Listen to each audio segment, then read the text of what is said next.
সংকট তৈরি করে কিভাবে তেলের দাম বৃদ্ধি করা হয়েছে। আপনারা একটু সময় দেখছেন যাদের বাসায় গ্যাসের লাইন রয়েছে সেই গ্যাসের লাইন থাকা সত্ত্বেও আজকে সবাইকে সিলিন্ডার নিতে হচ্ছে রান্না করার জন্য। এবং একই সময় আমরা দেখলাম সিলিন্ডার গ্যাসের দাম 70 টাকা বাড়ায় দেওয়া হলো 2 ঘন্টার নোটিশে। বিকাল 3টার দিকে একটি প্রজ্ঞাপন আসলো এবং সেই প্রজ্ঞাপন বললো যে আজকে 6টা থেকেই নাকি সিলিন্ডারের দাম বেড়ে যাবে।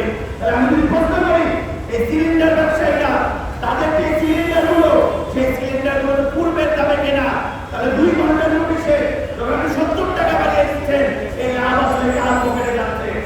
এই একইভাবে আমরা শেখ হাসিনার আমলে লক্ষ্য করেছি ক্যাপাসিটি চার্জের কথা বলে, ভুয়া বিদ্যুৎ কেন্দ্রের কথা বলে, ভুয়া গ্যাস কেন্দ্রের কথা বলে বারংবার আমাদের গ্যাসের দাম এবং বিদ্যুতের দাম বাড়ানো হয়েছে।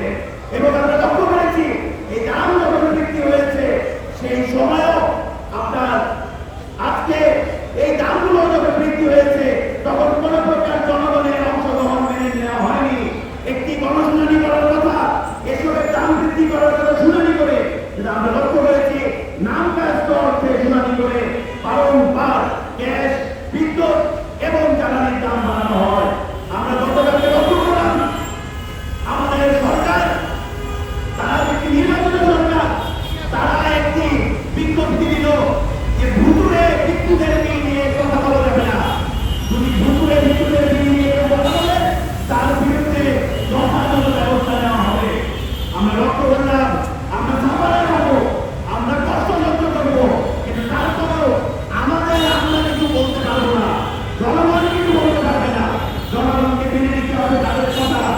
এই হলো আজকে আমাদের অবস্থা।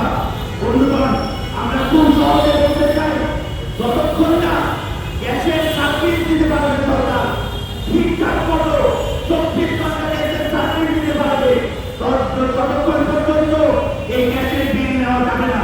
এবং এই গ্যাসের বিল 2 চুলার জন্য 1080 কিংবা 1 চুলার জন্য 900 এটা ঠিক রাখা যাবে না যতক্ষণ সার্ভিস